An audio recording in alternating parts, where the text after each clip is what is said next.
Good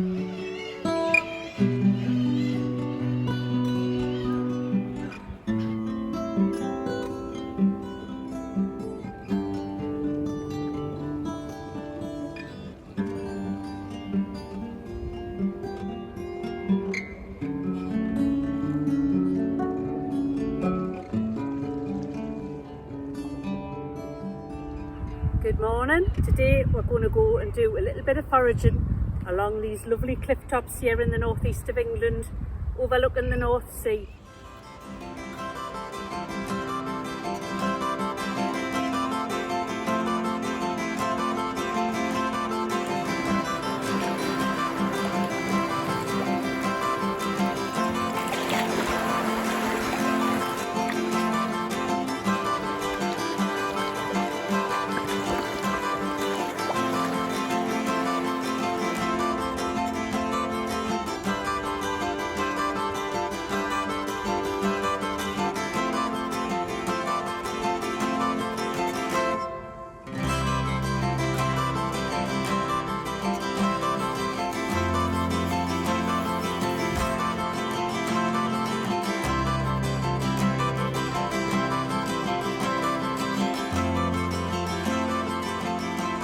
This is what I've walked all the way around here for, this little bush with yellow flowers on.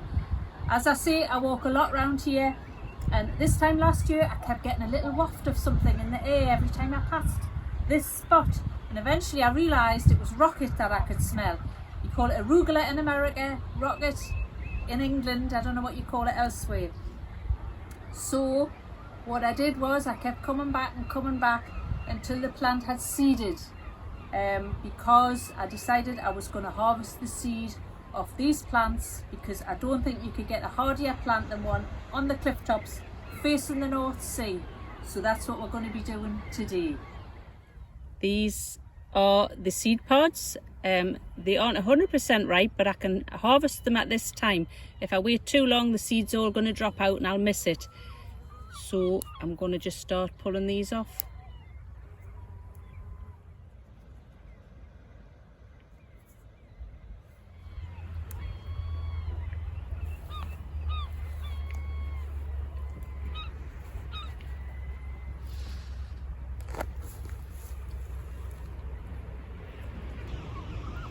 I harvested this seed last year, as I say, and all the rocket, or actually I think most of the rocket grown in my allotment this year has come from the seed from these little plants that are scattered around on the cliff tops.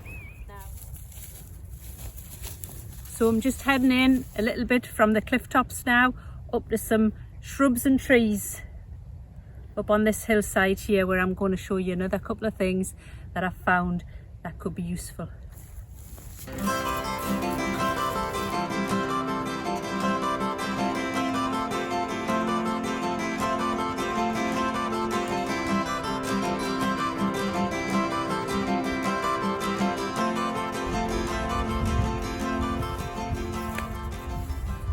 This is a rose. It's just like a wild rose, a dog rose or something. And these lovely big red things, I'm sure you all know, are rose hips. The rose hips have got a lot of different uses. You could use them to dry them out and make like herbal teas with them.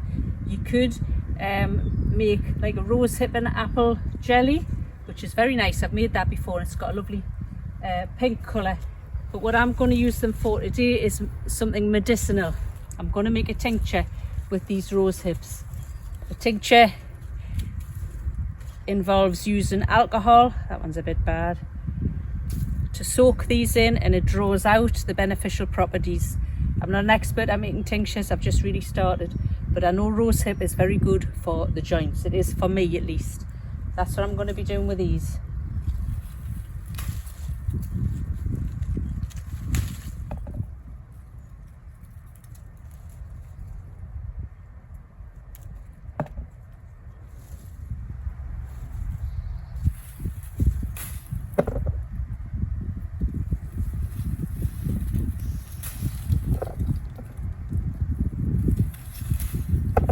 I think that'll do me. I don't need too many for this project.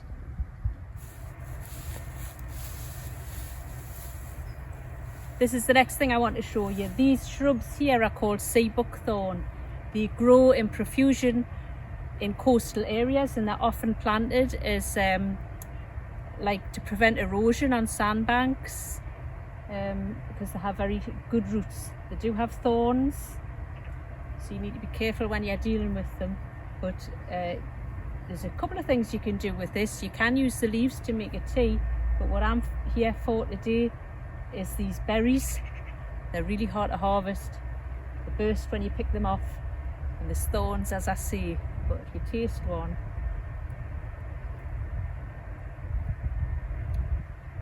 oh, extremely sour, but very, very fruity.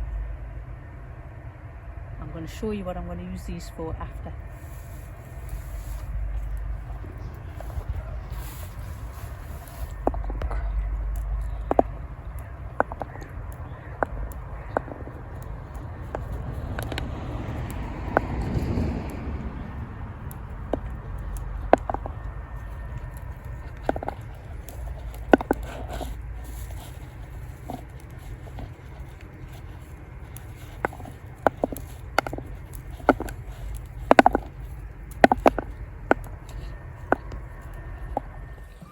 So it's later on in the day and I'm back at the house.